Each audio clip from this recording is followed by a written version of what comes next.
So I'd like to dedicate this shiur. It's now Yom Yerushalayim Sameach, and this is the yortzeit of very, very good friends, mother and the grandmother of one of our participants, and the name is Bluma Bat Menashe. So yortzeit coming up now, right? Bluma Bat Menashe. You want to say something about your grandmother?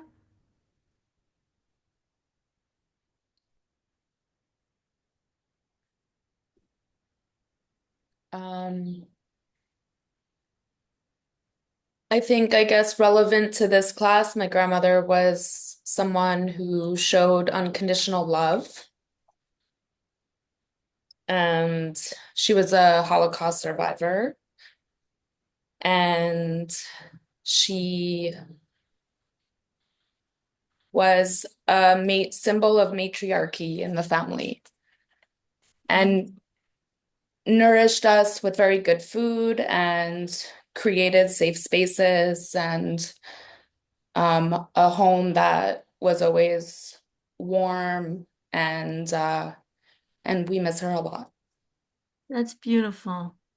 Thank you for sharing. And may this learning at the upcoming be for Ilui Neshama of Bluma Bat. Say it, you say it. Luma Bat Menashe. Bluma Bat Menashe. Okay, so now I thought to share a little bit about Megillat Ruth with you since Shavuot is coming up. But just one topic, a little pearl about Megillat Ruth that that really moved me, and also in honor of the fact that I got eh, today I got Megillat Ruth workbook with the QR for 9 classes, my 9 classes that I give up on Amazon. I actually managed with Kindle Direct Publishing. I'm very proud that usually it doesn't work. There's always something that doesn't pass, but it did. So if you know anyone interested, it's up on Amazon now on my page. And so what I wanted to share is in life, sometimes we have to go out of our comfort zone to speak up, to take action, to do things that normally we wouldn't do. And that especially pertains to people who maybe no, are the types that are more introverted and quiet people. And like I imagine Ruth, the very tsanua, very modest, and the mission that her mother-in-law sent her on was totally, totally like against everything that she believed in. And she did it nevertheless, totally self-effacing to follow the lead of her mother-in-law. And and then there is the other side, which is sometimes you have to do restraint. And that especially pertains to the more outgoing type of person. But each person also has different times. We have different introspective times for ourselves that we go through, and we have other times that where we are more outgoing. So we have to know, we always have to keep the right balance and know how to dance through the inwardness and the outgoingness of life and balance it in correct way. Because sometimes we really, what is called in Hebrew, havlaga, not to not to speak up, not to say something that will not be heard, to hold oneself back, to restrain oneself from just blurbing out with anything. And this is something, especially this part, that I personally have been working on lately. And I just saw in the Megillat Ruth, if you go back, I mean, if you go to, well, I'm going back because I almost finished teaching it, but in Megillat Ruth, I was going to say class 5, but for you, that's not it. Chapter 2 is chapter 2 in Megillat Ruth. And Ruth comes home from gleaning the first day that she gleaned in the field of Boaz. And Boaz has been exceptionally kind to her, has offered her so much, that she may glean even between the bundles, like he commanded his young men to not harass her and to let her glean more than what really is becoming a gleaner. And he gave her also food, and she left over and brought home to Naomi. And then she comes home, and this is chapter 2, verse 19 in Megillat Ruth. And so her mother-in-law asked her, where did you glean today and where did you do? And may the one that recognized to be blessed. And then she says, ותגד לחמותה את כל אשר עשתה עמו, ותאמר שם האיש אשר עשיתי עמו היום Boaz. And I'm gonna just put it on the chat for you here, so you could see the pasuk.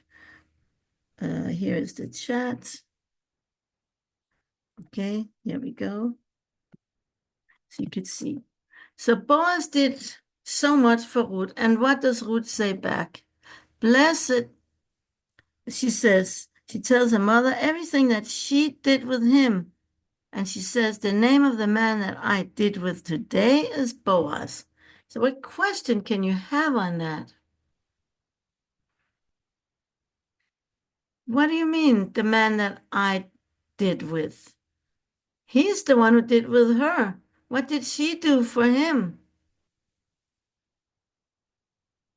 So they do say in the Midrash, greater is the guest than the host. And I teach that to my students. Don't feel guilty and bad that you're a host a lot, a guest a lot, because you give them opportunity to do the mitzvah of hospitality. And that's what Ruth says. I gave him so much more for the morsel of bread that he gave me, because I gave him the ability to show his kindness and to do that mitzvah, and that has eternal reward. But I want to show something I just noticed today when I was teaching in chapter 3 later on. This is after Naomi sends Ruth to the threshing floor and tells her, wash yourself, anoint yourself, like put on perfume and put on your dress. Rashi says that's your Shabbos dress, and then go down to the threshing floor and uncover the feet of the man and lie down, and he will tell you what to do. Okay, so what happened was that he didn't tell her what to do because he fell asleep. He was asleep, and he only woke up in the middle of the night, at midnight, exactly at midnight. And that was totally from Hashem, because Hashem has orchestrated it so that they would meet at the holiest moment in the day and night, which is the exact point of midnight. That's when it starts. It's the darkest time, but then it starts getting lighter. And a lot of people until this day get up at that time. And it says that about David HaMelech, the descendant, the great-grandson of Boaz and Ruth, he had a harp that would stand at his open window, and exactly at midnight there would be a certain wind, and it would make a noise. It would make the harp play a certain tone that woke up David every midnight, and he would pray. And so actually the Midrash says that David says, I wake up every midnight and I thank you, Hashem, based on the Tehillim, that for what my grandfather did to my grandmother. Really, it's his great-grandmother and great-grandfather, but he just said grandmother, grandfather to make it more simple. What did my grandfather do? That he didn't curse my grandmother when he saw her in the middle of the night. If he would have cursed her and said, "What, a woman? What are you doing here? Get out of my threshing floor. Get going. What? This is not, becoming." If you'd done that, says David HaMelech, where would I have been? I would have never been born. So every midnight I get up and I thank Hashem that my great-grandfather didn't curse my great-grandfather at this very moment when she was lying at his feet. And so then, I'm going to focus a little bit on Boaz, even though Ruth is the main character, but in this play between when to act and when to hold back acting, like we see here, Ruth really, really acted and went beyond herself totally. And now, because he was so startled, actually, when he woke up, Boaz, in the middle of the night, and he saw a woman at his feet, like he thought it was a ghost. When you wake up in the middle of the night, everything is very scary. And he was baffled, and he just was stunned, and he didn't have any words. And that's when Ruth, very beautiful, I wrote for that a melody. She says, spread your wings upon your maidservant, because you are a redeemer. And I made the melody with a guitar. Oh, I have a guitar here. I'll play it for you. I thought I have to go, but I have another guitar here. So it's my guest guitar, but oops. I just have to see that original sound for musician has to be on.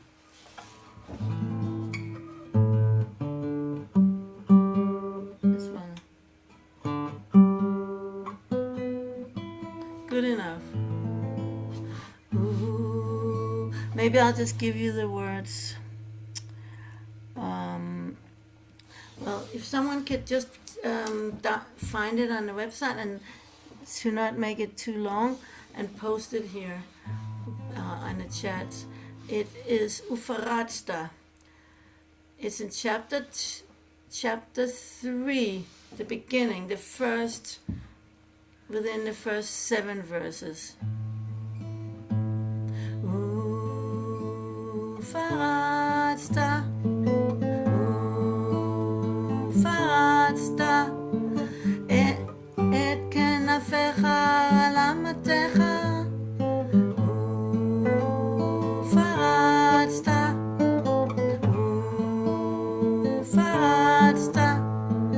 את כנפיך על אמתך כי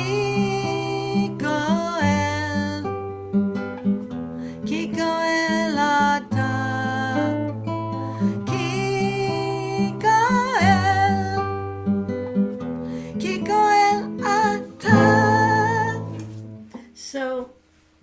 So she has to say that this is the meaning of what I sang, the pasuk in beginning of chapter 3. Spread your wings upon your maidservant, because you are a redeemer. And the whole concept of redemption in the book of Ruth, a redeemer, it is about bringing out the potential that was dormant, that was not being able to express. That's how I understand Geula, redemption. And if you think about it globally, like we all are yearning for Geula, what do we want? We want the world to become to what it was created to be by our Creator. We want it to really actualize that potential of what the world can be. The love and harmony and achdut and unity and peace and prosperity and dveikut, cleaving to Hashem, and prophetic spirit, all of that the world was created to be. God created the world with that. That's the potential the world has. So when we ask for Geula, we really ask for actualizing the divine potential that in the world. So there's a Geula, there's a cosmic Geula, and there's also what we say in Hebrew, Geula pratit, a personal Geula.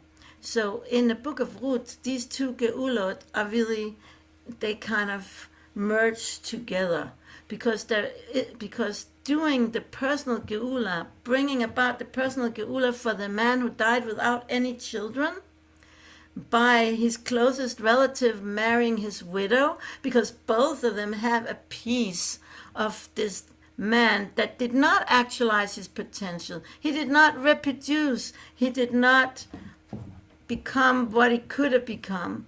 But his wife and his closest relative have part of him. They're part of the same soul pool. And together they actually can return this man into the world a second time, give him a second chance in a new reincarnation.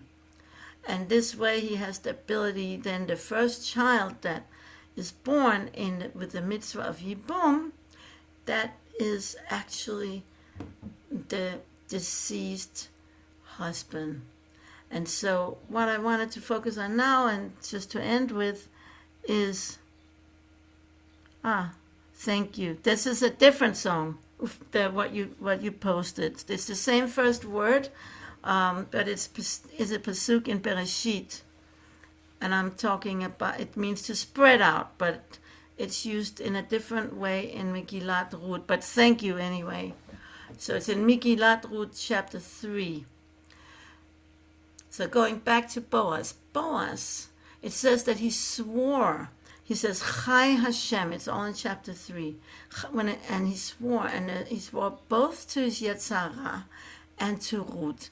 And he says, he was very moved when after she said these words and he said, your last kindness is much better than your first kindness. That you didn't go after the young men, whether poor or rich. In other words, he was very wealthy. He was the biggest Torah scholar in his generation. And he was, the most respected person. And he was so humble. He said, it's such a big chesed that you are offering yourself to me. He was double her age. Ruth was 40 and Boaz was 80.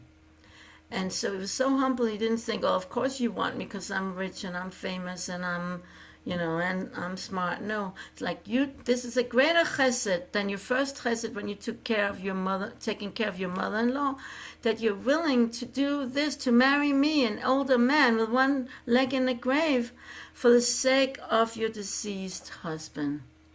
And I promise you, Chai Hashem, he swore, I promise you, I will do whatever you ask, but first, there is another mitzvah. There's another closer relative, and I have to check with him first.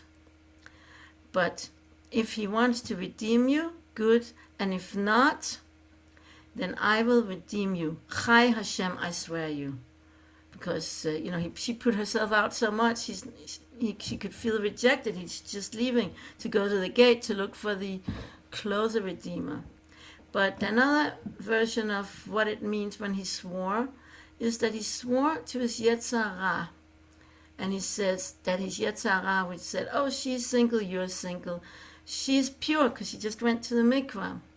And she's available, and you have this mitzvah, and they could do it then and there. That's the mitzvah of Yibum. You don't need a ketubah, you don't need witness, you don't need a ring for that particular mitzvah.